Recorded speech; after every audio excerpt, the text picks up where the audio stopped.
ಸಾಗರ ಉಪವಿಭಾಗೀಯ ಕೇಂದ್ರ ಸ್ಥಾನ ಸಾಗರ ಜಿಲ್ಲೆಯಾದರೆ ಮಾತ್ರ ಸಾಗರ ವ್ಯಾಪ್ತಿಯಲ್ಲಿ ಎಲ್ಲ ಕ್ಷೇತ್ರಗಳಿಗೆ ಆಗುತ್ತಿರುವ ಆಡಳಿತಾತ್ಮಕ ಮಲತಾಯಿ ಧೋರಣೆಯಿಂದ ಮುಕ್ತಿ ಸಿಗುತ್ತದೆ ಎಂದು ವಿಧಾನ ಪರಿಷತ್ ಮಾಜಿ ಸದಸ್ಯೆ ಪ್ರಫುಲ್ಲಾ ಮಧುಕರ್ ಹೇಳಿದರು.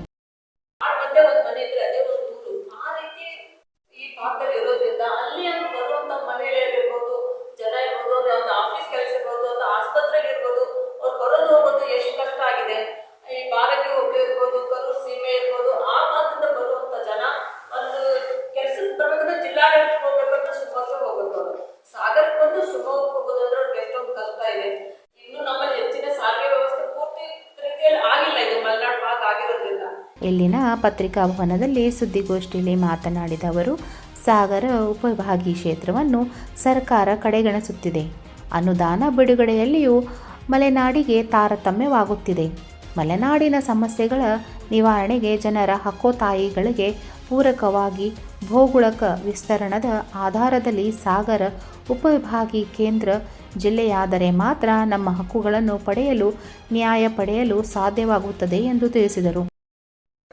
ಮುಖ್ಯಮಂತ್ರಿಗಳಿಗೆ ಆಡಳಿತ ನಡೆಸಕ್ಕೆ ಕಾಟ ಕೊಡೋ ಥರ ಆಗಬಾರ್ದು ಅಂತ ಯೋಚನೆ ಮಾಡ್ತಿರ್ಬೋದು. ನಮಗೆ ಆ ಥರದ್ದು ಮೂಲದಿಂದ ನಾವು ನಮ್ಮ ಮಲೆನಾಡು ಜಿಲ್ಲೆ ಆಗೋದು, ಸಾಗರ ಜಿಲ್ಲೆ ಆಗೋದಕ್ಕೋಸ್ಕರ ನಾವು ಹೋರಾಟ ಯಾವ ಇದಕ್ಕೂ ತಗೊಂಡು ಹೋಗಕ್ಕೆ ತಯಾರಿದ್ದೀನಿ. ನಾನು ಈಗಾಗಲೇ ಹೇಳ್ತಾ ಇದ್ದೀನಿ, ನಾನು ಬರೀ ಇಲ್ಲೇ ಅಲ್ಲ, ವಿಧಾನಸೌಧಕ್ಕೆ ನಾವು ಕುತ್ಕೊಳ್ಳೋಣ, ಸ್ವಲ್ಪ ನಾವು ಸಿದ್ಧತೆ ಮಾಡಬೇಕಾಗುತ್ತೆ. ಮಾನಸಿಕವಾಗಿ ಬಹಳ ಜನರಿಗೆ ಅಲ್ಲಿದ್ರೇನು ಇಲ್ಲಿದ್ರೇನು ಅಂತ ಆ ಥರ ಮನಸ್ಥಿತಿಯವರು ಇದ್ದಾರೆ. ಅವರಿಗೆ ಜಿಲ್ಲೆ ಆಗೋದ್ರಿಂದ ಏನು ಲಾಭ ಆಗುತ್ತೆ ಅನ್ನೋದು ಗೊತ್ತಾಗಲ್ಲ. ಈಗ ನೋಡಿ, ಎಲ್ಲ ಇನ್ ಕೇಸ್ ನಮ್ಮದು ಆಗಲಿಲ್ಲ, ಈಗ ನಿನ್ನೆ ನಾನು MP ಅವರ ಹತ್ರ ನಾನು ಅದೇ ಮಾತಾಡ್ತೇನೆ.